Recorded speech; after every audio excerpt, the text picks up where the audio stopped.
I returned from my business trip and the moment I stepped inside, my entire family was lined up waiting. My son said, your time is done. Dad is happier with her now. I said nothing, just walked away, and turned their lives into a nightmare they never saw coming.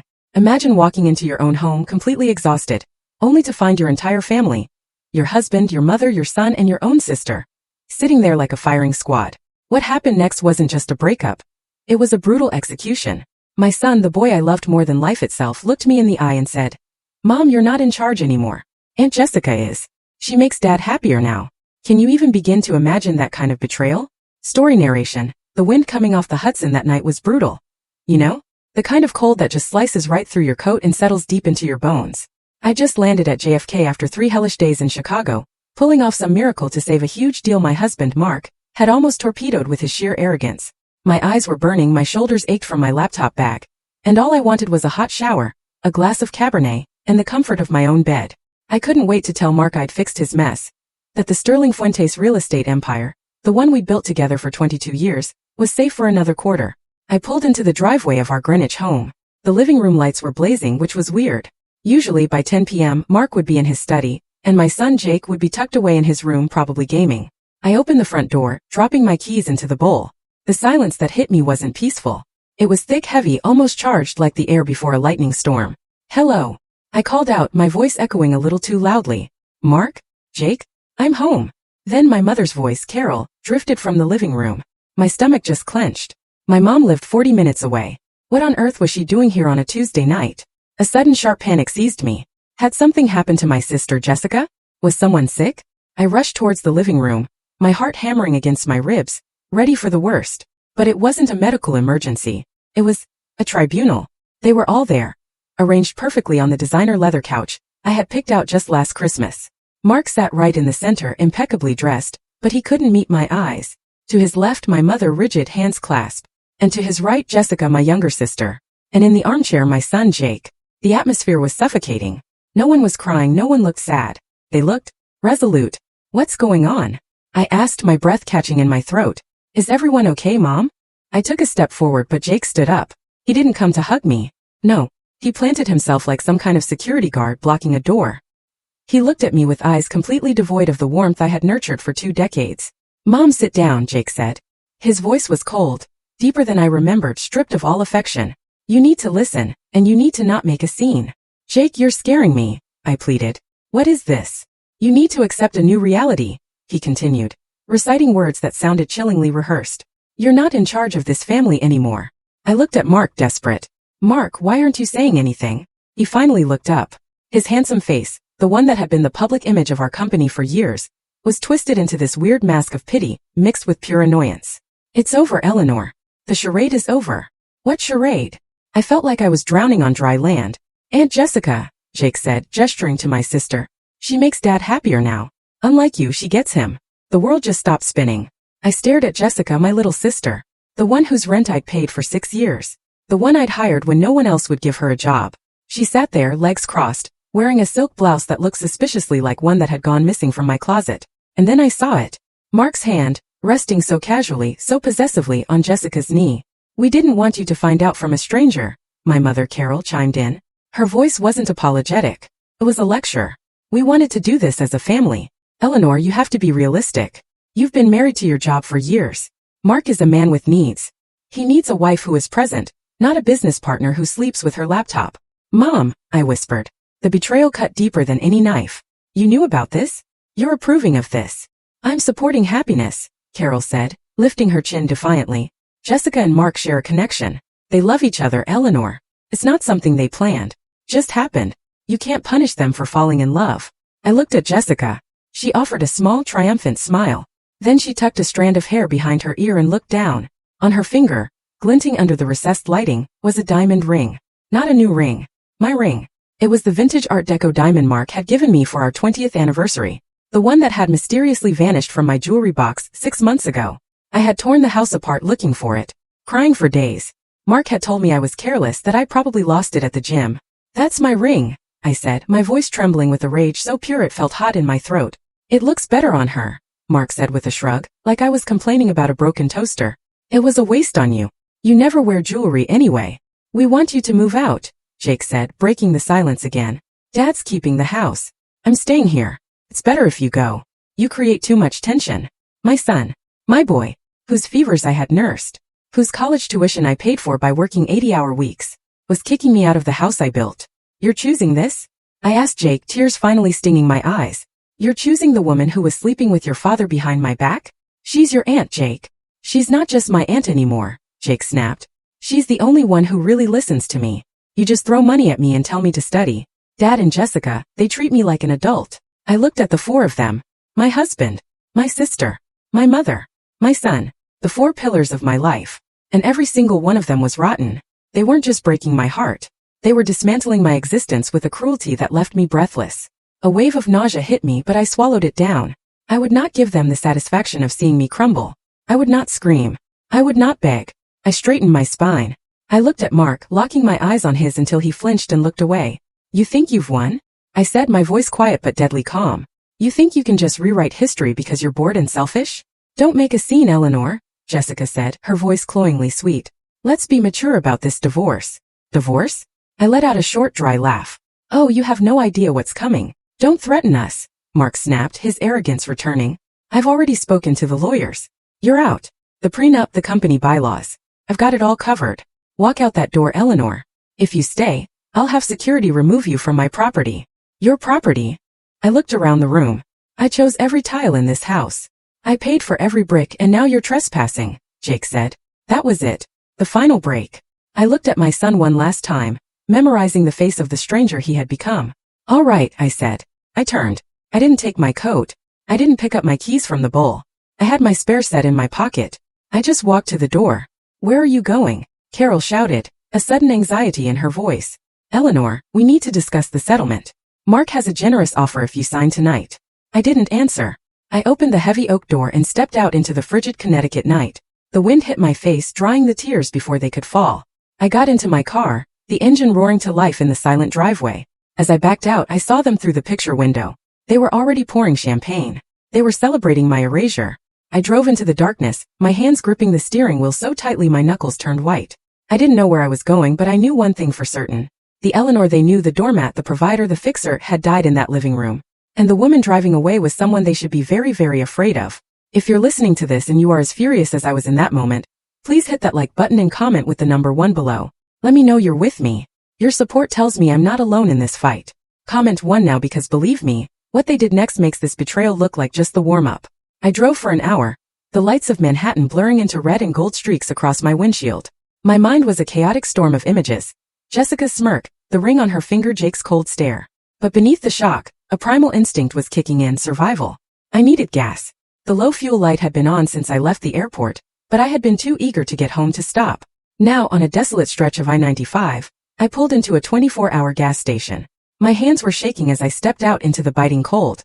I swiped my credit card, the platinum card linked to our joint account, the one I use for everything from groceries to business dinners. At the pump. Processing, the screen flashed.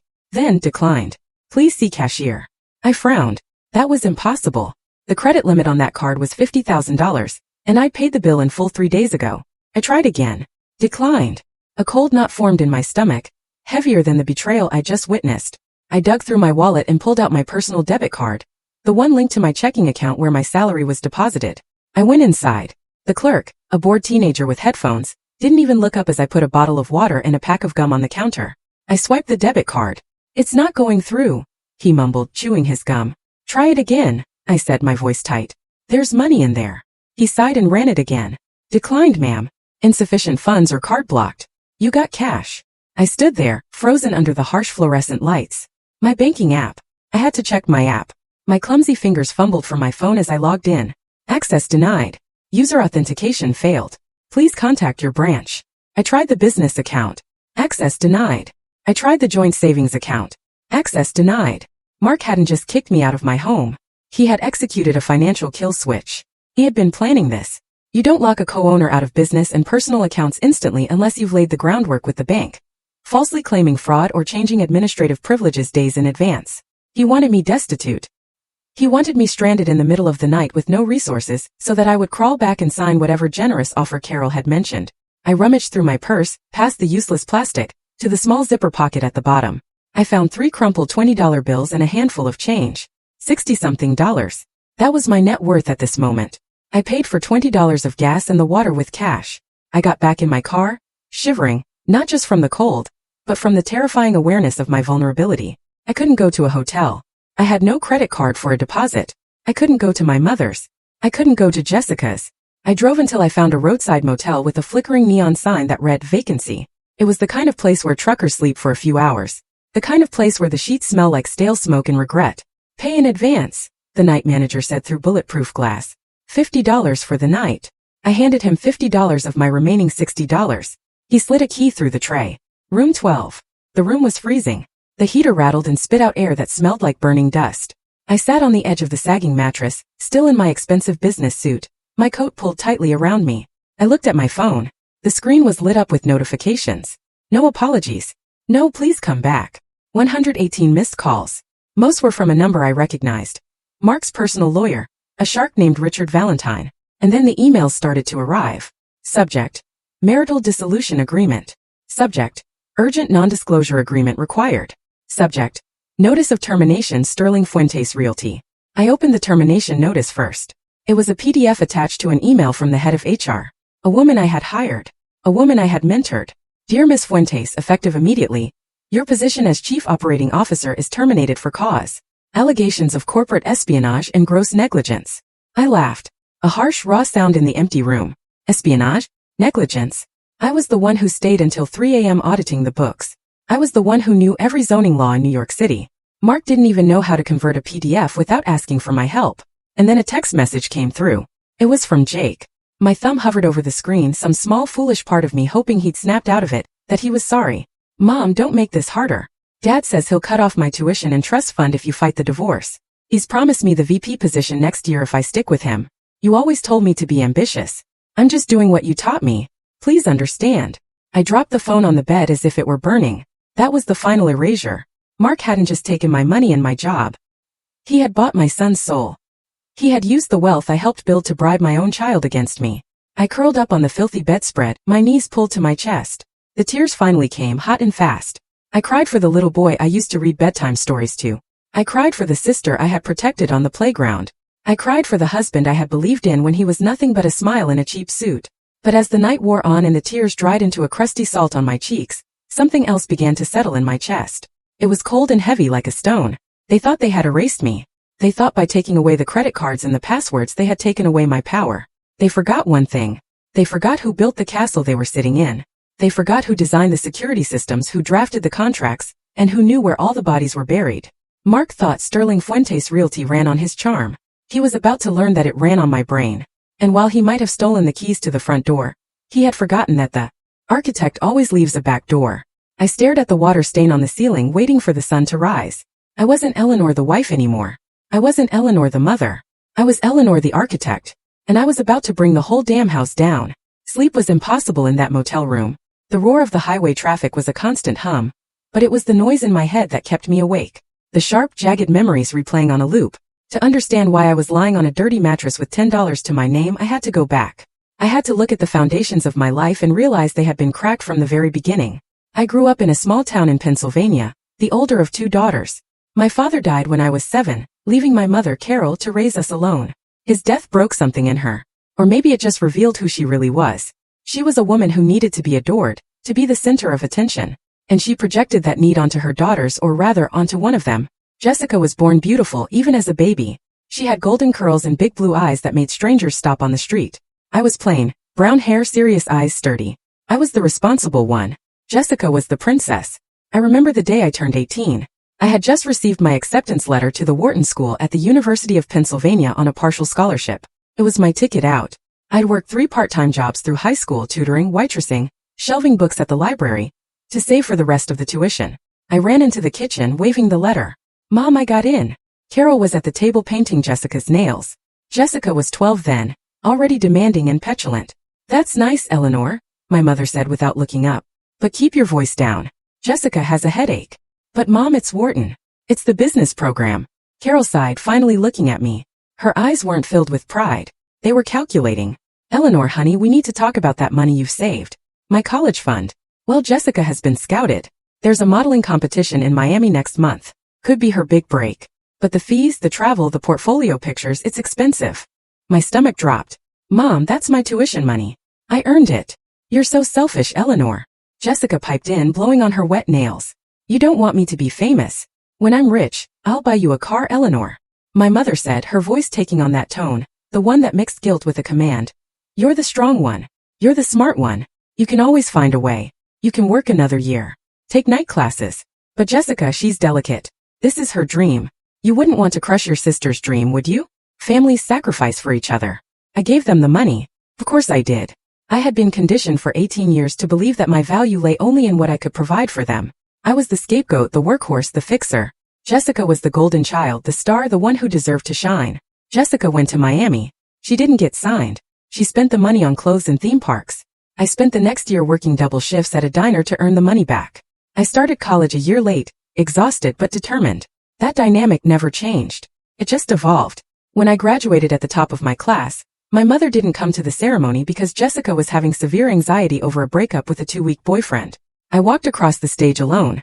When I got my first big promotion at a financial consulting firm, my mother said, "That's great, honey. Hey, can you lend Jessica $2,000? Her landlord is being a real jerk." I paid Jessica's rent. I paid for her car repairs. I paid for acting classes she never attended. I bought my mother a condo so she wouldn't have to worry about stairs. I thought I was buying their love. I thought if I just gave enough, worked hard enough, fixed enough problems, they would finally look at me the way they looked at Jessica. I thought one day my mother would look at my face and say, "I'm so proud of you, Eleanor. You're my joy." But I was never her joy. I was her utility bill. I was her safety net. And then I met Mark. He was charming, ambitious, and he seemed to see me. He told me I was brilliant. He told me I was beautiful. I didn't realize then that he had the same calculating look in his eyes as my mother. He didn't see a soulmate. He saw a host. He saw a woman trained to give everything and ask for nothing in return. He fit perfectly into the empty space in my heart that my mother and sister had hollowed out. I married him, thinking I was building a new family, a better one. In my motel room, the revelation hit me with the force of a physical blow. I hadn't escaped my family dynamic by marrying Mark. I had recreated it. Mark was the golden child, demanding adoration and resources. I was still the scapegoat, toiling in the shadows to keep the lights on. And Jessica? Jessica was just the inevitable conclusion. The two parasites in my life had finally found each other. "You're the strong one, Eleanor." My mother's voice echoed in my memory. Well, she was right about one thing. I was strong. Strong enough to carry them for 40 years. And now, God help them, I was strong enough to drop them. I sat up on the bed, the metal springs creaking. I wasn't going to cry anymore. The sadness was gone, replaced by a cold, clinical clarity. They wanted the delicate Jessica. They wanted the dreamer Mark. Fine, they could have each other, but they couldn't have my money. They couldn't have my company. I reached for my laptop bag. It was time to stop being the self-sacrificing daughter. It was time to be the CEO who liquidates toxic assets. The morning sun filtered through the grimy motel room curtains, casting long, dusty shadows on the floor. I opened my laptop. Thankfully, I had a portable Wi-Fi hotspot in my bag. A habit from years of business travel. Mark couldn't cut off a device he didn't know existed. I didn't try the bank accounts yet. I knew those doors were sealed shut. Instead, I opened a file called SF Archive 1. To understand how I was going to destroy Mark, you have to understand how I built him. I met Mark 22 years ago at a real estate networking event in Midtown Manhattan. He was 29, wearing a suit that didn't quite fit, holding a glass of cheap wine, and holding court with a group of investors. He was electric. He had a smile that could sell ice to an Eskimo. A laugh that made you feel like the funniest person in the world. I was 25, a junior analyst at one of the big consulting firms. Standing in a corner, clutching my binder of market research, I watched him work the room. He was charismatic, yes, but I could hear what he was saying. He was slinging buzzwords, making promises about returns that were mathematically impossible. He cornered me by the buffet. "You look like you're analyzing the structural integrity of the shrimp skewers," he joked. "No," I smiled dryly. "I'm analyzing your pitch to those investors. You're promising a 15% ROI on a property in a declining district. You're going to lose them their money." He blinked surprised. Then he laughed. "Okay, you got me. I'm a big picture guy, not a numbers guy. I need someone who understands the boring stuff. The boring stuff is what keeps you out of prison," I said. He was smitten, or at least smitten with what I could do for him. Within 6 months we were married. Within a year we founded Sterling Fuentes Realty. The division of labor was set immediately. Mark was the face. He was the CEO. He took the client meetings, played golf with developers, and gave interviews to the Wall Street Journal and Forbes. He loved the spotlight, loved the title. I was the architect. I was the COO, but really I was everything else. I found the properties, negotiated the loans, managed the contractors, battled the city for zoning permits, did the taxes, the payroll, the legal compliance. Our first big project was a disaster in the making. Mark had bought a derelict warehouse in the Bronx, convinced it would be the next big loft conversion. He overpaid by $500,000. The contractor he hired ran off with the deposit. We were on the brink of bankruptcy before we had even sold a single unit. I remember sitting at our kitchen table, pregnant with Jake, staring at the red numbers in the ledger. Mark was pacing, panic sweating through his shirt. "We're finished, Eleanor," he cried. "My reputation is ruined. They're going to sue me." "Sit down," I ordered. I took my grandmother's jewelry, the one inheritance I'd received safe from my mother and Jessica, and sold it. I liquidated my 401k. I renegotiated the terms with the bank, presenting a business plan so detailed, so bulletproof, that the branch manager said it was the best he'd ever seen. I fired Mark's buddy, who was acting as project manager, and took over construction oversight myself, walking through active building sites with a hard hat and a 6-month baby bump. We finished the project. We sold out in 3 weeks. Mark was hailed as a visionary in the business press. The headline read, "Mark Sterling, the new king of lofts." He brought the magazine home beaming. "Look at this, baby. We did it." He didn't mention me in the interview once. When I gently pointed it out, he kissed my forehead. "Sweetheart, you know how the media is. They like a single narrative. Besides, you hate the spotlight. You're my secret weapon. The power behind the throne." I accepted it. I told myself it was for the family. I told myself that as long as the company succeeded, it didn't matter whose face was on the cover. I was a fool. For 20 years I built the stage, set the lights, and wrote the script. Mark just walked out and took the applause. And the company grew. We expanded into commercial properties, luxury condos, mixed-use developments. We were worth hundreds of millions. But the company structure? That was my masterpiece. Mark was lazy with details. He hated reading contracts. He hated passwords. "You handle it, Eleanor," was his favorite phrase. So, I set up the digital infrastructure. I created the intricate web of LLCs to limit liability. I set up the automated bank transfers. And because Mark was paranoid about employees stealing from him, he insisted on a localized, highly encrypted internal server for our most sensitive financial data. He wanted ghost access. A master admin login that could bypass all other protocols in case we ever got locked out or held hostage by the IT staff. "Only you and I will know the ghost access," he'd said. But Mark never bothered to memorize the complex 64-character string I generated. He wrote it on a post-it, kept it in his desk drawer for a week, and then threw it away, assuming I would always be there to type it in for him. He was right. I was always there. Until yesterday.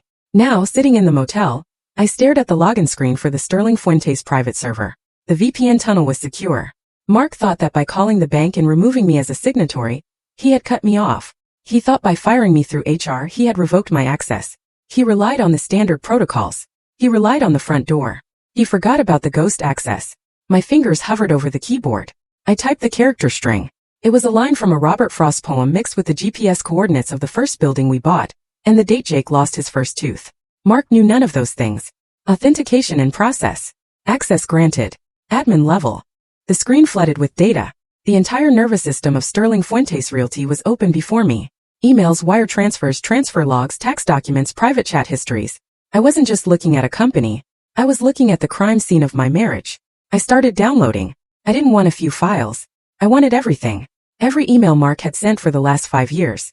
Every expense report. Every wire transfer to the Cayman Islands or Switzerland. And that's when I saw it. A folder labeled Project J. It wasn't a construction project. The J stood for Jessica. I opened the folder, and the blood ran cold in my veins. This wasn't just an affair. This was grand-scale embezzlement. Dates, amounts, receipts. January 12th, $5,000 wire to Miller Consulting LLC, Jessica's maiden name. February 14th, $12,000 at Cartier. March 1st, $4,500 monthly rent for a luxury suite at the Plaza Hotel. He had been keeping Jessica like a courtesan on company money for 3 years. But it was even deeper. I saw wires to a shell corporation I didn't recognize. Orion Investments LLC. The signatory on Orion wasn't Mark. It was Jessica. And the assets being transferred to Orion weren't just cash. They were deeds. Mark was slowly transferring the titles of our most valuable debt-free properties to a company owned by my sister. He was gutting Sterling Fuentes, preparing to leave me with the empty shell while he and Jessica walked away with the assets. I felt sick. This wasn't just replacing me as a wife. This was a grand heist. But as I scrolled through the documents, a cold smile touched my lips. Mark was a showman, not an architect. He didn't understand the paperwork he was signing. In his arrogance and Jessica's greed, they had made mistakes. Amateur sloppy mistakes. They had forged my signature on the deed transfers. I could see it in the PDFs, a clumsy digital copy-paste of my signature from a different document. And on the Orion Investments operating agreement, Jessica had listed her permanent address. It was my address, the house I paid for. I had them dead to rights. But I couldn't strike yet. If I went to the police now, Mark would claim it was a clerical error. He'd pay a fine and bury me in litigation for years. He had money for expensive lawyers. I had $10. I needed to let them hang themselves. I needed them to feel secure. I needed them to think I was defeated, broke, and hiding in a hole somewhere. I closed the laptop. I had the blueprints for their destruction. Now I just needed to build the trap. The digital evidence of Project J burned in my mind, forcing me to remember exactly how Jessica had infiltrated my sanctuary. It started 5 years ago, a time when Sterling Fuentes was booming, and my guard was down. Jessica had just gone through her third divorce. Her ex-husband, a decent mechanic named David, had left her because she refused to work and spent his paycheck on designer bags she couldn't afford. She showed up on my doorstep with 2 suitcases and a tearful story that would have won an Oscar. "He was abusive, Eleanor," she cried, throwing herself into my arms. I later learned abusive meant he had cut off her credit card. I have nowhere to go. Mom said you would help me. Carol called me 10 minutes later. "Eleanor, you have that huge house with all those empty guest rooms. Let your sister stay for a few weeks. She just needs to get back on her feet. Family helps family." I agreed. I always agreed. 1 week turned into 6 months. Jessica spent her days by my pool, drinking my wine, and criticizing my landscapers. Mark at the time seemed annoyed by her presence. "She's a freeloader, Eleanor," he'd complain. "She treats our house like a hotel." I defended her. "She's grieving, Mark. Give her time." Then came the request. "I need a job," Jessica announced one night at dinner. "I'm bored. I want to work for you guys." I nearly choked. "Jessica, we run a commercial real estate firm. It's high pressure. What skills do you have for this?" "I'm good with people," she insisted. "I can be, client relations. I can plan the parties. I can schmooze the investors. You guys are so serious. You need someone fun." "No," I said. It was one of the few times I set a boundary. But Carol intervened. She drove 40 minutes to have coffee with me. "Eleanor, this is Jessica's chance to be responsible. If you don't give her a job, she'll spiral. Do you want her living on your couch forever? Give her a salary. Let her move out. Mark thinks it's a good idea." "Mark does." I blinked. "I spoke with him," Carol said smoothly. "He thinks Jessica could help soften the company's image. You can be a little intense, honey." I confronted Mark. "You want to hire Jessica?" Mark shrugged, adjusting his tie. "Your mother's right. We need someone to handle the social stuff, the galas, the charity events. You hate that stuff. Let her do it. Pay her an assistant's salary. Get her out of the house. We all win." I caved. I created a position. Director of Special Events. First it seemed to work. Jessica moved into an apartment I subsidized and planned the company Christmas party.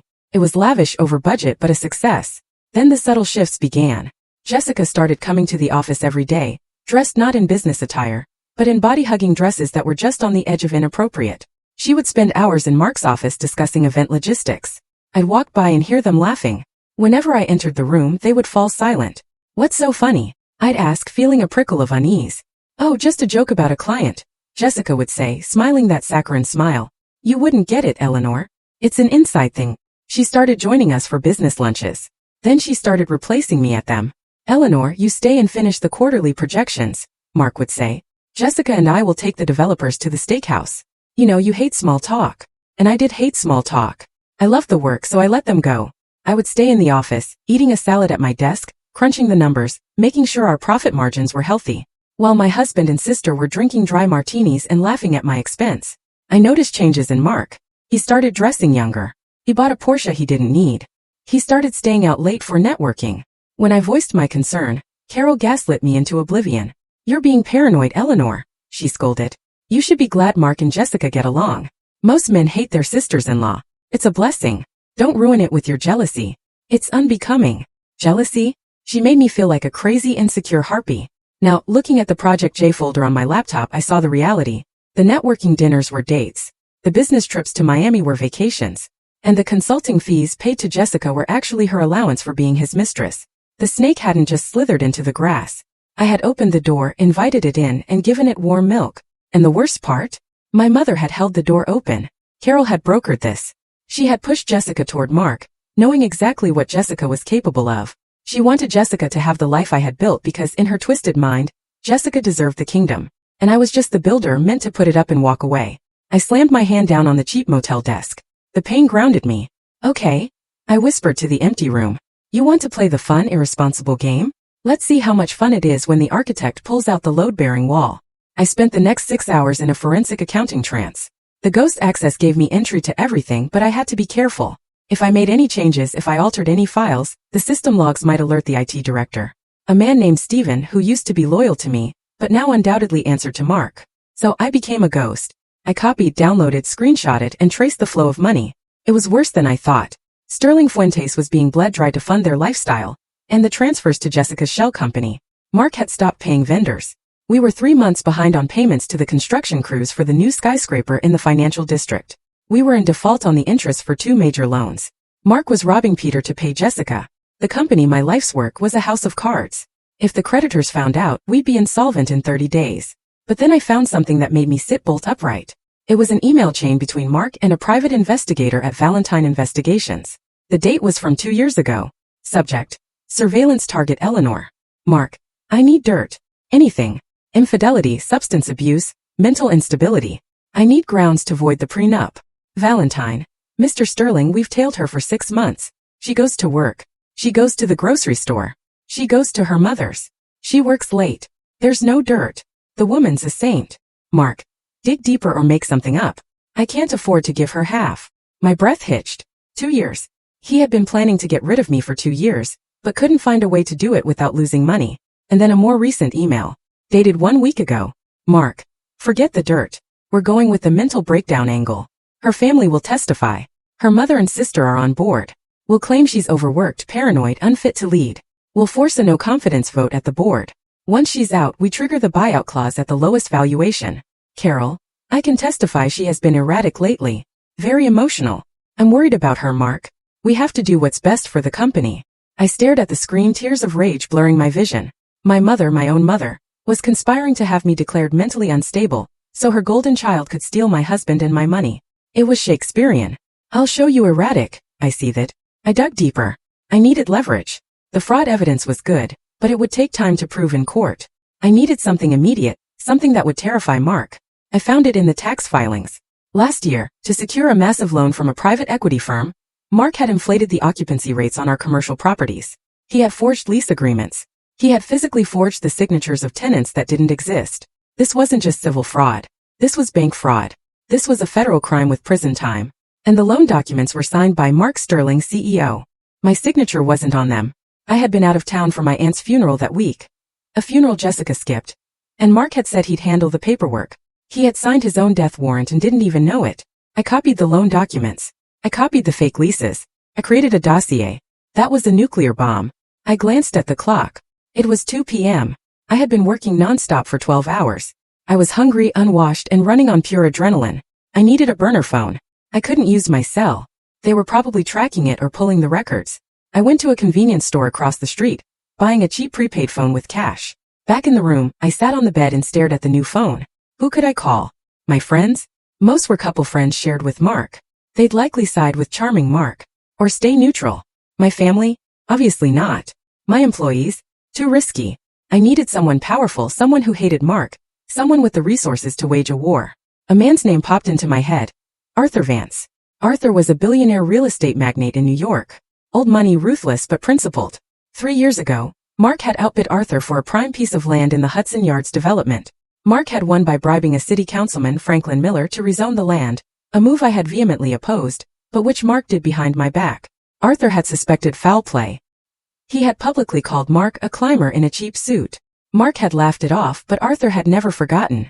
If I went to Arthur Vance with proof of Mark's fraud, specifically the fraud that screwed Arthur out of that deal, it was a long shot. Arthur might just laugh in my face. He might throw me out. But he was the only person in New York with enough power to shield me from Mark's legal team. I dialed the number for Vance Enterprises. I knew it by heart.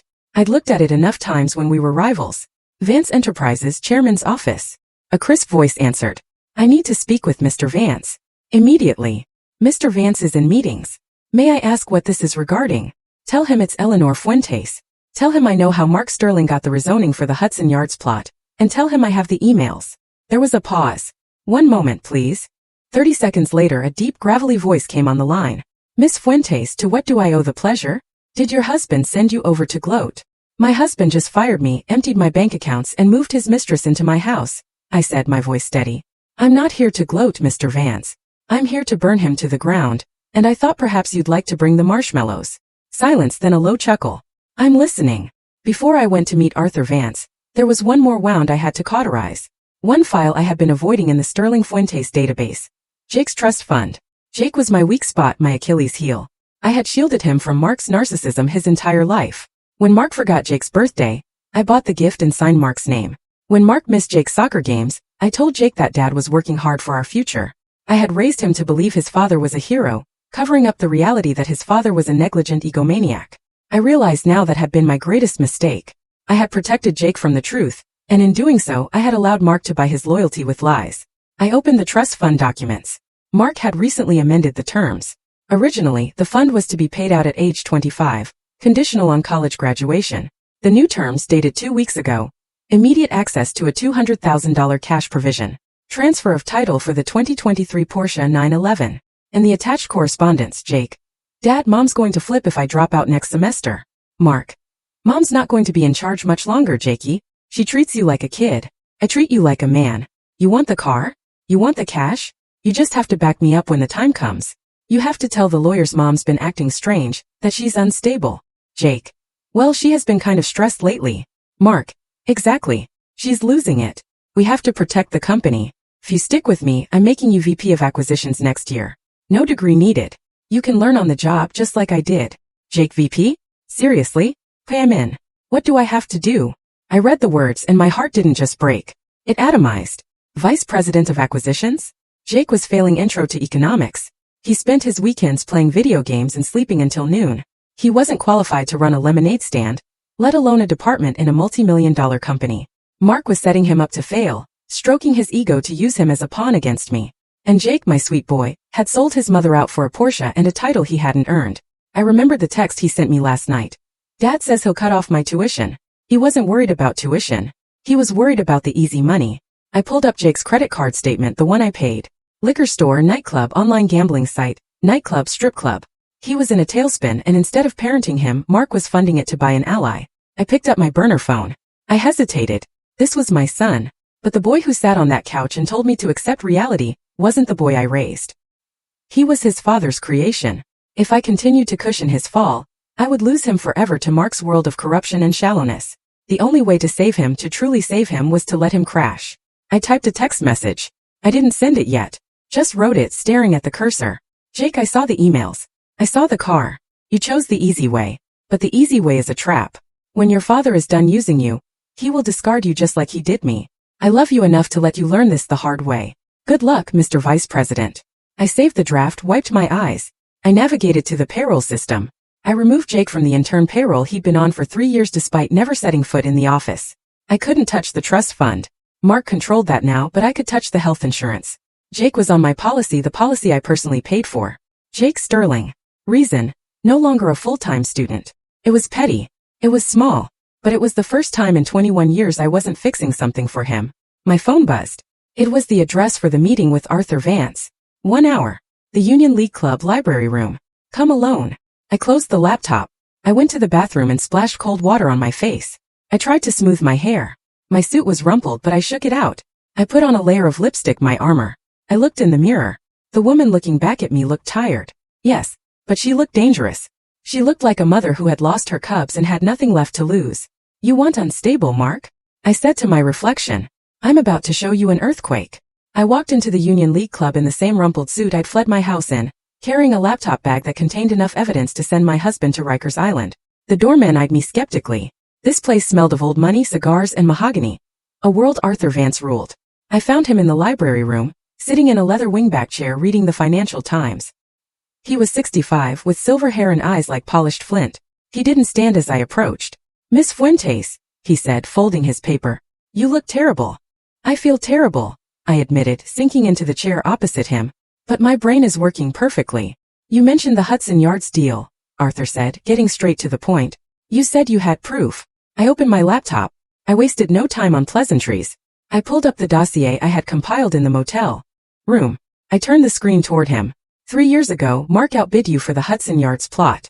You suspected he bribed the city councilman, Franklin Miller. You were right. Arthur leaned forward, his eyes narrowing. Here is the wire transfer, I said, pointing at the screen. $50,000 to a shell company called Miller Management. And here are the emails between Mark and Miller discussing the expedited rezoning fee. Mark was sloppy. He used his personal email for the initial contact. Arthur scanned the documents. His expression didn't change, but the air around him seemed to grow colder. Why are you showing me this now? You were the COO. You profited from this deal. I didn't know, I said, my voice firm. Mark kept a second set of books. I found them last night after he threw me out of my house, froze my accounts, and moved my sister into my bed. Arthur looked up, a flicker of surprise crossing his face. His sister. And my mother is cheering them on, I added, a bitter laugh escaping my lips. It's a regular family reunion, and I'm the only one not invited. I took a breath. Mr. Vance, I didn't come here to gossip. I came here to make a deal. Mark is trying to destroy me. He's forged my signature on fraudulent loans. He's embezzling from the company. He's going to leave Sterling Fuentes as a smoking crater. And you want me to save you? Arthur asked, raising an eyebrow. No, I want you to help me bury him. And in return, I will give you the Hudson Yards property. Arthur paused. Go on. Mark is overleveraged. He's cash poor. He's about to default on the construction loans. If you step in now as a white knight investor, offering a bridge loan to save the project, he'll take it. He's desperate. And in the loan agreement we include a collateral clause. If he defaults, which he will because I know the real numbers, you take the assets. Specifically, the Hudson Yards deed. Arthur stared at me for a long moment. The silence stretched thick and tense.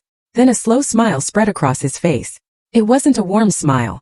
It was the smile of a predator recognizing another predator. You're a vindictive woman, aren't you? Arthur said softly. I'm efficient, I corrected. Mark thinks I'm a scorned wife who's going to cry in a corner.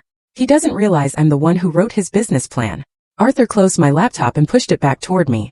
I like you, Eleanor. You have nerve. I always found Mark to be a peacock. All feathers, no flight. But you? You're a hawk. He pulled out his phone. I'm calling my personal counsel. He's the best litigator in New York. He'll represent you in the divorce pro bono.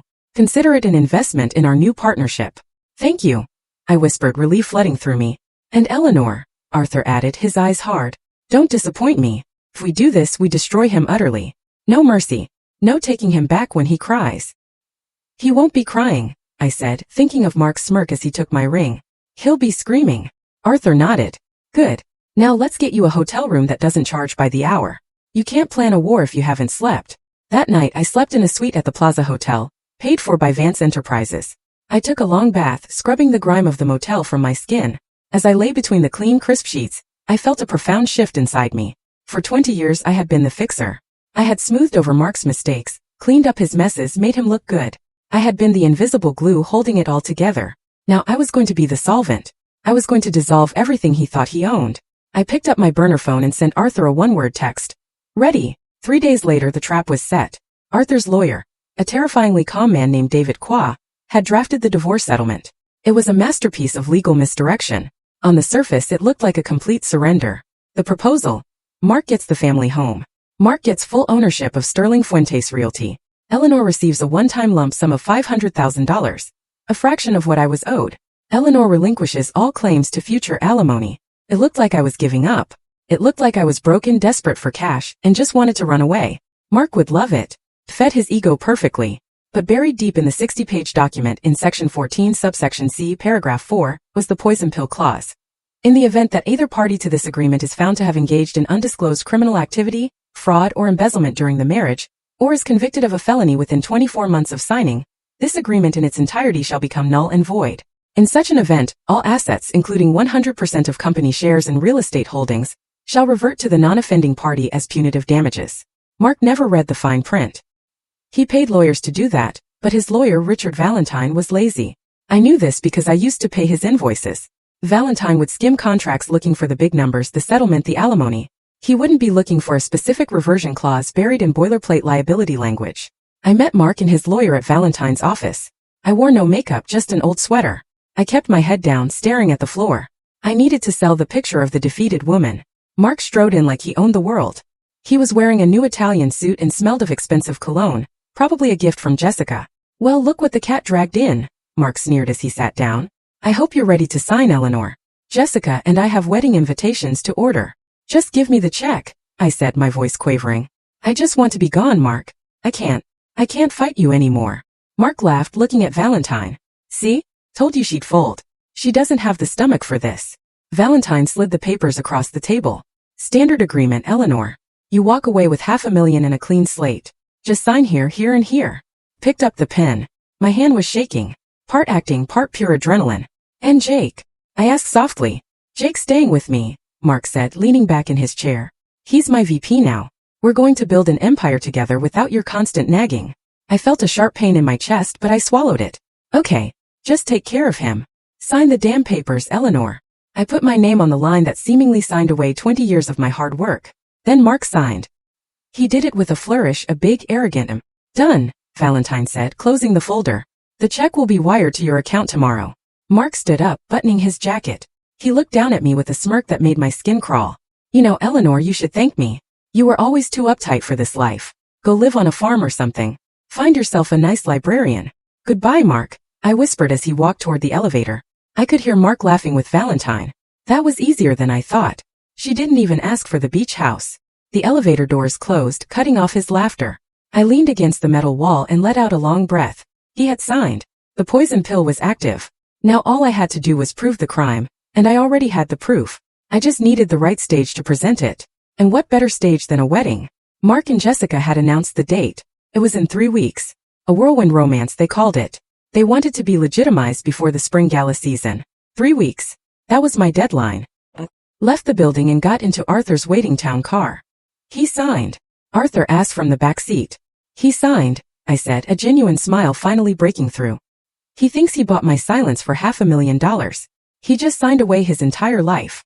Arthur poured me a glass of sparkling water. To the architect, he toasted. To the demolition, I replied.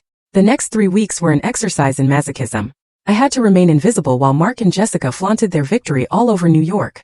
I rented a small, discreet apartment on the Upper West Side using my maiden name. I spent my days with Arthur's forensic accountants building the case. We were turning the raw data I'd stolen into a legal sledgehammer. Every night, I tortured myself by checking social media. Jessica's Instagram was a vomit of luxury. A picture of a new Mercedes convertible. My future hubby is spoiling me. Hashtag blessed, hashtag new beginnings. A picture of my dining room redecorated with tacky gold wallpaper. Out with the old, in with the glam. Finally making this house a home. That one hurt. Seeing her erase my touch from the home I built. But the most painful post came from my mother. Carol posted a picture of the 3 of them, Mark, Jessica, and her, toasting with champagne flutes at a tasting menu dinner. Caption. Finally, a family that knows how to enjoy life. So proud of my beautiful daughter, Jessica, and my wonderful son-in-law, Mark. True love always wins. True love. She had sold out her eldest daughter for a seat at a fancy table. And Jake. Jake was silent on social media. But I saw the credit card alerts from the secondary accounts I still monitored. The ones Mark hadn't found yet. Liquor Depot for $100. Marquee Nightclub $1,200. Bail bonds $500. My son was in freefall. Mark wasn't parenting him. He was enabling him. I wanted to rush in and save him, but Arthur stopped me. You can't save someone who doesn't want to be saved, Eleanor, Arthur told me gently. He chose his side. Let him see what that side is really like when the lights go out. I knew he was right, but it felt like cutting off a limb. Meanwhile, the company was rotting from the inside. My moles, Sarah in accounting and James in project management, gave me daily updates. Mark hasn't been in the office past 2 p.m. in weeks, Sarah texted. He's letting Jessica plan a company rebrand. She wants to change the logo to pink and gold. Pink and gold, Eleanor, for a commercial real estate firm. Contractors are threatening to walk off the Hudson Yards site, James reported. Mark said the check is in the mail. It isn't. He used the construction money to pay for the wedding venue. Let it burn, I told them. Just document everything. Save every email where he tells you to delay payments. The wedding was to be at the Plaza Hotel in the Grand Ballroom. It was the most expensive venue in the city. Jessica had invited 300 people. Investors, politicians, local celebrities. They wanted to cement their status as New York's new power couple. They wanted an audience. Good, I thought, looking at the invitation Sarah had smuggled to me. You want a show? I'll give you a show. 2 days before the wedding, I received one final piece of leverage. It came from an unexpected source. My phone rang. Unknown number. Hello, Eleanor. It's David. David, Jessica's ex-husband, the mechanic she had bled dry. David, I said, shocked. How are you? I'm okay. Look, I heard about what happened. What they did to you. It's disgusting. It is, I agreed. I have something, David said, his voice low. When Jessica left me, she left a box of papers in the garage. I was going to burn them, but I went through them last night. Eleanor, did you know she had credit cards in your name from 3 years ago? The blood froze in my veins. What? She opened them when she was staying with you. She was intercepting the mail. She maxed them out, then hid the statements. But I found the letters from the collection agencies. And I found a letter from Mark. From Mark? Yeah, he paid off one of the cards. The letter says, I've covered this one, Jay, but you have to be more careful. If Eleanor sees this on her credit report, we're both dead. Stick to the plan. 2 more years and we take it all. 2 more years. The timeline fit perfectly. Mark had been conspiring with my sister to steal my identity and my money while I was feeding her and giving her a job. David, I said, my voice shaking, can you get me that box? I'm on my way, he said. When David handed me that box, I felt the final lock click into place. This wasn't just fraud. It was a predatory, calculated, evil conspiracy. I looked at the handwritten letter from Mark. 2 more years and we take it all. I locked the letter in my safe. Thank you, David, I said. Give him hell, Eleanor, he said with a grim smile. Oh, I plan to, I replied. I plan to give them the whole damn inferno. The day before the wedding, I did something dangerous. I went to see Jake. I knew I shouldn't. Arthur advised against it, but I was a mother first and a vengeful ex-wife second. I needed to give him one last chance to get off the sinking ship. I waited outside his new penthouse apartment, the one Mark had bought with company funds. At 11 a.m. Jake stumbled out looking hungover. He wore designer sunglasses and a sweatshirt that cost more than my first car. Jake, I called. He jumped, spinning around. When he saw me, his face hardened. Mom, what are you doing here? Are you stalking me now? I'm not stalking you. I'm trying to save you. I don't need saving, he spat, walking toward his Porsche. I'm doing great. Dad just put me in charge of the Southern portfolio. Jake, listen to me, I said, stepping in his path. Your father is lying to you. The company is bankrupt. He's stealing money to pay for this lifestyle. He's using you as a shield. When the feds come, and they are coming, your name is on the documents. Jake laughed. It was a hollow, brittle sound. You're just jealous. You're jealous because Dad's winning and you're a nobody.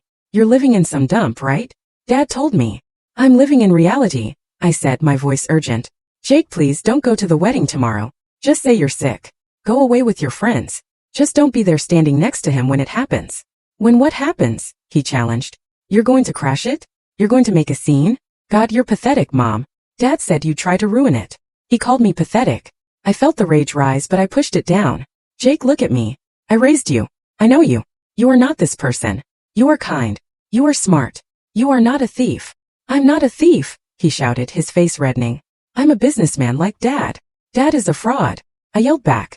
And Jessica is a parasite. And if you stand with them, you will go down with them. Jake glared at me. Then he pulled out his phone. I'm calling security. Get away from me. He got in his car, revving the engine aggressively. As he peeled out of the parking spot, he rolled down the window and yelled, Don't come tomorrow, Mom. Nobody wants you there. You're the past. I watched him drive away, my heart breaking all over again, but this time the brake was cleaner. I had tried. I had held out my hand. He had slapped it away. He was on his own now. I drove back to my apartment. Arthur was waiting for me with the final preparations. How did it go? He asked, though he clearly knew the answer from my face. He's gone, I said flatly, completely brainwashed. Then we'll learn the hard way, Arthur said. Are you ready for tomorrow? Yes, we have the access codes to the projector. Yes, the police are briefed. Yes, Inspector Miller is meeting us in the lobby at 8 p.m. Arthur handed me a garment bag. Then you'll need this. I unzipped the bag. Inside was a suit. Not a frantic, desperate ex-wife's dress. It was a sleek, tailored black tuxedo. Yves Saint Laurent. Powerful, elegant, severe. Put on your armor, Eleanor, Arthur said. You are not the victim. You are the executioner. I touched the fabric. It was cool and smooth. Thank you, Arthur. Get some rest, he said. Tomorrow will be a long night. I didn't rest. I sat by the window watching the city lights. I thought of Mark and Jessica, probably rehearsing their vows right now. Probably laughing about how they had gotten away with it all. 2 more years and we take it all. They wouldn't have 2 years. They wouldn't even have 2 days. Tomorrow, Mr. and Mrs. Sterling were going to have a very different kind of reception. The morning of the wedding dawned gray and overcast. A perfect day in New York for a funeral. I spent the morning reviewing the presentation. We had it timed to the second. It would start just after the love story video montage Jessica had commissioned for $20,000. At 6 p.m., the guests began to arrive at the plaza. I watched the live feed from a camera Arthur had installed in the ballroom. He had a stake in the hotel. Getting access was trivial. It was nauseating. The room was draped in crystal and pink roses, thousands of them. There was an ice sculpture of Mark and Jessica intertwined. I saw my mother Carol greeting guests. She wore a champagne-colored dress that was too young for her, beaming as if she'd won the lottery. Yes, isn't it wonderful? I heard her say to a confused-looking cousin. They're soulmates. Eleanor? Oh, poor Eleanor just couldn't handle Mark's success. She's taking some time away. I saw Mark. He looked nervous but triumphant. He was shaking hands, slapping backs, playing the part of the benevolent king. And Jessica? She entered in a custom Vera Wang gown draped in diamonds. Diamonds my company paid for. She looked stunning. I had to admit it. Stunning and rotten. The ceremony began. I listened to them exchange vows. I promise to be your partner in all things, Mark said, looking deeply into Jessica's eyes. I promise to support your dreams and spend my life making you happy, Jessica cooed. I was sitting in the hotel suite upstairs sipping a black coffee. Lies, I whispered. Every word is a lie. Are we ready? Arthur asked, checking his watch. The signal is live. The tech confirmed. The second you give the word, we hijack the feed. Not yet, I said. Wait for the toasts. Wait until everyone is seated and watching the screens. The reception began. The champagne flowed. Mark stood to give a speech. I want to thank everyone for being here, he boomed, holding Jessica's hand. This has been a long journey. A journey to find true happiness. Sometimes you have to make hard choices to find your real destiny. The crowd applauded politely, though I saw a few uncomfortable glances. Everyone knew the scandal. They just didn't care as long as the open bar was top shelf. And to my new wife, Jessica, Mark continued. You are my muse, my rock, my everything. My phone buzzed. It was the signal. Now, I said. Down in the ballroom, the lights dimmed for the video montage. Sentimental music began to play. Pictures of Mark and Jessica on yachts in Paris, on the beach flashed across the huge screens behind the head table. The crowd eyed. I stood up and smoothed the jacket of my tuxedo. I walked out of the suite and toward the elevator. Showtime, Arthur said, walking beside me. Inside the elevator, I watched the numbers descend. 10, 9, 8. My heart wasn't racing anymore. It was beating slow and heavy like a war drum. The elevator doors opened on the lobby level. Inspector Miller and 2 uniformed officers were waiting. Miss Fuentes, the inspector asked. Yes, we have the warrant. We're ready when you are. Give me 5 minutes, I said. I want them to see it before you put the cuffs on. Understood. I walked toward the ballroom doors. The security guards Mark had hired to keep me out stepped forward. Ma'am, this is a private event. Arthur Vance stepped out from behind me. And I own the building. Stand aside or you'll be looking for work tomorrow. The guards hesitated, recognized Arthur, and immediately backed away. I pushed open the double doors. Inside, the music had just reached a crescendo. The video on the screen showed Mark and Jessica kissing in front of the Eiffel Tower. And then the screen flickered. The music cut out with a screech of feedback. The room fell silent. On the massive screens, the romantic picture dissolved. In its place appeared a stark spreadsheet. Red numbers. Then a document. A credit card statement. Name. Jessica Miller. Address. 124, Oak Street, Greenwich, Connecticut. My house. Diamond ring, Cartier, $25,000 paid by Sterling Fuentes' corporate account. A murmur went through the crowd. What is that? Jessica hissed, half rising. Mark, fix it. Cut the feed. Turn it off. Mark yelled at the AV booth. Turn it off. But the tech in the booth was our guy. He didn't turn it off. He turned up the volume. And then my pre-recorded voice boomed through the speakers. Hello, Mark. Hello, Jessica. You wanted a family affair?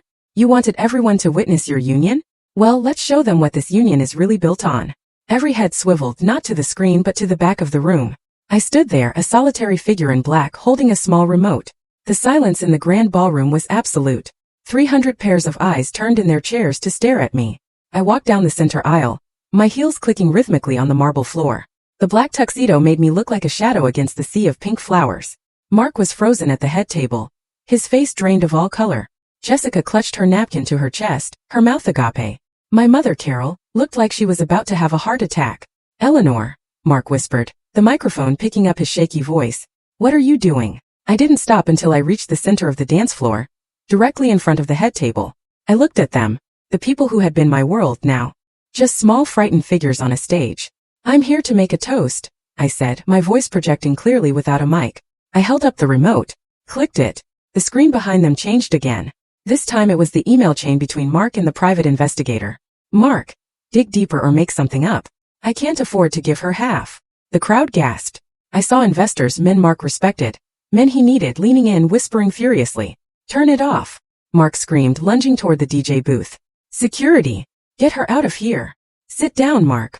Arthur Vance's voice boomed from the entrance. Unless you want to add assault to your list of felonies. Mark froze. He saw Arthur. He saw the police officers waiting in the shadows of the exit. This is fake. Jessica shrieked, tears streaming down her perfectly made-up face. She's jealous. She hacked the system. She's crazy. I clicked the remote again. A new document appeared. The forged loan application for the Hudson Yards project. The one with my signature clumsily pasted on. Is forgery crazy, Jessica? I asked calmly.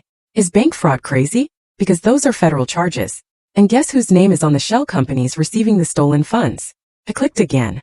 Orion Investments, owner, Jessica Miller. I pointed at her. You're not just a mistress. You're a mule. Mark used you to launder $3 million. Did he tell you that? Did he tell you that when the IRS comes looking, they're coming for your signature? Jessica looked at Mark, her eyes wide with horror. Mark, you said it was tax optimization. You said it was legal. Shut up, Jessica. Mark hissed. Oh, don't stop him, I said, smiling coldly. Let him explain. Let him explain to our mother what he calls her. Click. The email appeared. Subject. The old woman. Mark just cut Carol another check from the J Fund. The old woman is greedy. As long as we pay for her condo, she'll keep Eleanor in the dark. She'd sell out her own daughter for a renovation budget. Carol made a sound that was half wail, half choke. She stood up, her hands shaking so badly she knocked over her champagne glass. Mark, she gasped. You called me that after everything I did for you. I took your side. I betrayed my own daughter for you. And what did it get you, Mom? I said, looking at her with pity. A seat at a wedding that's about to become a crime scene. Mark looked around the room, his eyes wild. He saw his empire crumbling in real time. He saw investors getting up to leave. He saw waiters stopping to stare. He saw the end. You signed the agreement. He yelled at me, desperate. You signed it. You gave up everything. You can't touch the company.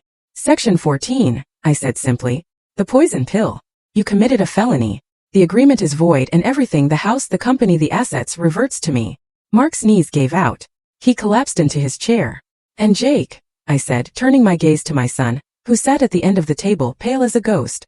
Jake looked at me terrified. He looked at the screen where his own text messages were now displayed. VP, seriously? Okay, I'm in. You wanted to be a businessman, Jake? I said softly. Well, here's your first lesson. Vet your partners. I clicked the remote one last time. A video played. It was surveillance footage from the company parking garage. It showed Mark arguing with Jessica 2 days earlier. Mark on the video. Once we get the Vance money, we ditch the kid.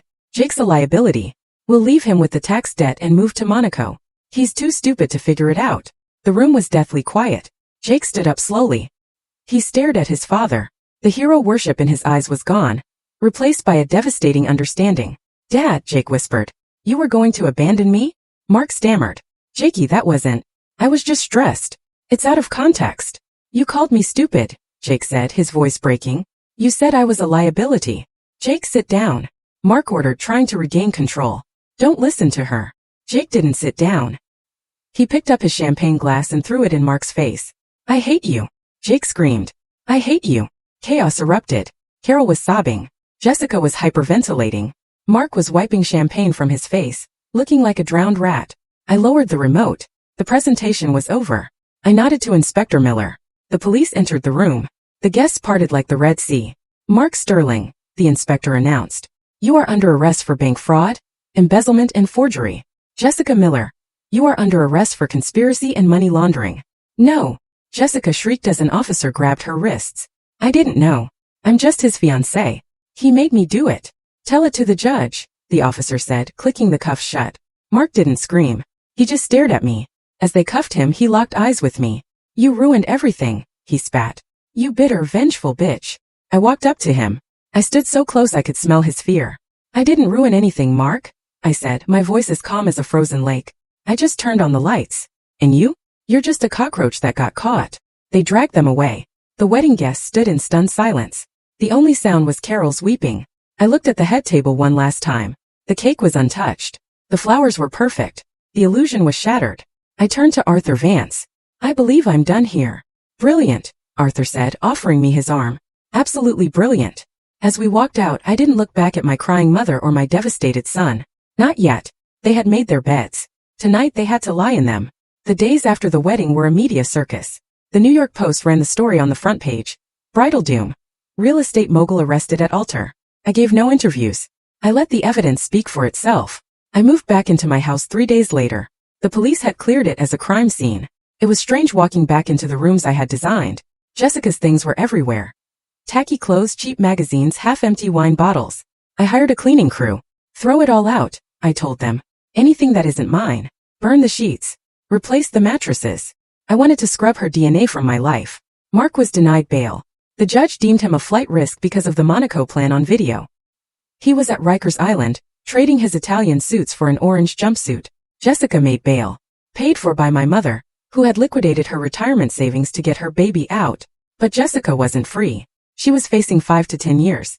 Her face was all over the internet as the jailbound gold digger. I walked into the offices of Sterling Fuentes, now solely mine. The employees greeted me with a mixture of fear and relief. We're rebranding, I announced at the first all-hands meeting. Sterling Fuentes is dead. Welcome to Phoenix Realty. They applauded. They knew who signed the paychecks. A week later my mother came to see me. She looked 10 years older. Her hair was unkempt, her eyes red. She stood on my porch shivering. Eleanor, she said, her voice trembling. Carol, I said, blocking the doorway. I couldn't call her mom. Can I come in? It's so cold. You can say what you have to say from there. She flinched. Eleanor, please be reasonable. Jessica is terrified. She's just a girl. She didn't know what she was doing. Mark manipulated her. Jessica is 40 years old, I said coldly. She knew she was sleeping with my husband. She knew she was spending my money. She signed the papers. She's your sister. Carol wailed. You can't let her go to prison. You have to drop the charges. Tell the DA it was a misunderstanding. It wasn't a misunderstanding. It was a felony. If you do this, Carol seethed, her grief turning to familiar venom. You are no daughter of mine. You are destroying this family. I laughed. It was a light, free sound. Carol, you destroyed this family 20 years ago when you decided Jessica was the princess and I was the servant. You haven't come here to apologize. You've come here to ask me to fix it again. You want me to be the scapegoat one last time so Jessica can walk free. She isn't delicate. She's a criminal. And you're an accomplice. I saw the checks Mark wrote you. Consulting fees. You accepted money to help them manipulate me. Carol went white. I'm not pressing charges against you, Carol, I said. Not because I love you, but because I don't want the shame of seeing my mother in a mugshot. But you are dead to me. Don't call me. Don't come here. If you need money, ask Jessica. Oh wait. She's broke. I closed the door in her face. I watched on the security camera as she stood there, pounding on the door, screaming my name. Then her shoulders slumped. She walked away. It hurt. Of course it hurt, but it was the pain of pulling out a splinter. Sharp, then relief. Then there was Jake. He hadn't called, hadn't come by. I knew he was sleeping on a friend's couch because the authorities had seized the penthouse and the Porsche. I waited. I knew he had to come to me on his own terms. 2 weeks later he showed up at my office. He looked terrible. He'd lost weight. He was wearing old jeans and a t-shirt. No designer sunglasses, no attitude. Mom, he asked from the doorway. I looked up from my desk. Hello, Jake. He came in and sat in the chair opposite me. He stared at his hands. I'm sorry, he whispered. I was stupid. He made me feel important. He told me I was better than college. He told me you were holding me back. And you believed him because it was easier than working, I said, gentle but firm. Yeah, he admitted, tears dripping onto his jeans. I saw the video. He called me a liability. He was going to abandon me. I have nothing, Mom. They took the car. I have no money. I need help. I looked at my son. I wanted to hug him. I wanted to write him a check and fix everything, but I was the architect now. And you don't build a strong structure on a cracked foundation. I love you, Jake, I said. But I am not giving you any money. He looked up terrified. But where will I live? I don't know. That's for you to figure out. Mom, please. Here's the deal, I said, sliding a piece of paper across the desk. This is a student loan application. And this is a job application for the mailroom at Phoenix Realty. Minimum wage. You start at the bottom. You finish your degree at night. The mailroom, he asked, shocked. Take it or leave it. If you want to be a man, Jake, you earn it. Mark gave you things to buy you. I'm offering you nothing so you can build yourself. He looked at the papers. He looked at me. He saw the resolve in my eyes. Slowly he reached out and picked up the pen. Okay, he said, his voice shaking. I'll take the job. Good, I said. Report to Sarah in HR. She'll get you an ID badge. Don't be late. He stood up. He looked at me. He really looked at me for the first time in years. You're scary, Mom, he said, a hint of awe in his voice. I know, I smiled. Now get to work. The trial was short. The evidence was overwhelming. Mark Sterling pleaded guilty to avoid a 20-year sentence. He got 8 years in federal prison plus restitution. He looked gray and defeated in the courtroom. He didn't look at me once. Jessica took a plea deal. 3 years in prison for fraud. She sobbed when the gavel fell, looking at Carol in the gallery screaming, "Mom, do something!" But Carol could do nothing. Carol was living in a studio apartment, subsisting on Social Security, having lost her allowance and her pride. I sat in the back row in my black suit. I watched justice be done. I didn't feel joy. I felt peace. The balance sheet was finally correct. Epilogue. A year later, I was in my office on the 40th floor overlooking Park Avenue. The Phoenix Realty sign on the wall behind me was a sleek silver and blue, with no trace of pink. The company was thriving.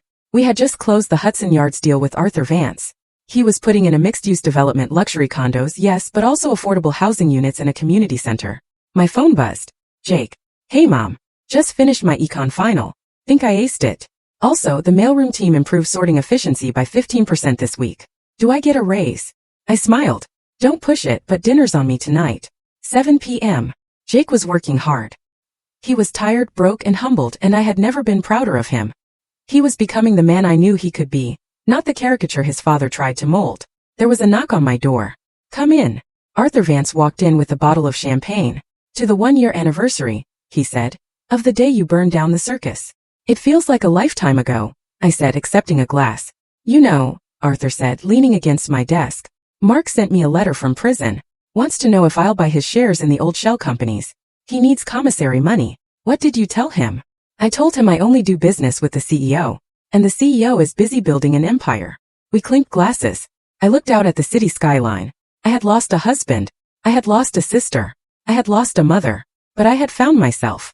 I was no longer the scapegoat, not the fixer, not the invisible wife. I was Eleanor Fuentes, the architect, and my life at last was truly my own. Call to action. Thank you for listening to my story. It hasn't been easy to relive. But if my journey can help just one person stand up to the toxic people in their life, then it has been worth it. Family isn't always blood. Family is the people who respect you, who value you, and who stand by you when the storm hits. If you're holding on to someone just because they're family, but they are hurting you, let them go. You are strong enough to build something new. Have you ever faced a betrayal like this? What would you have done in my place? Tell me what you think in the comments below. I really want to know. And don't forget to like and subscribe for more stories of triumph over adversity.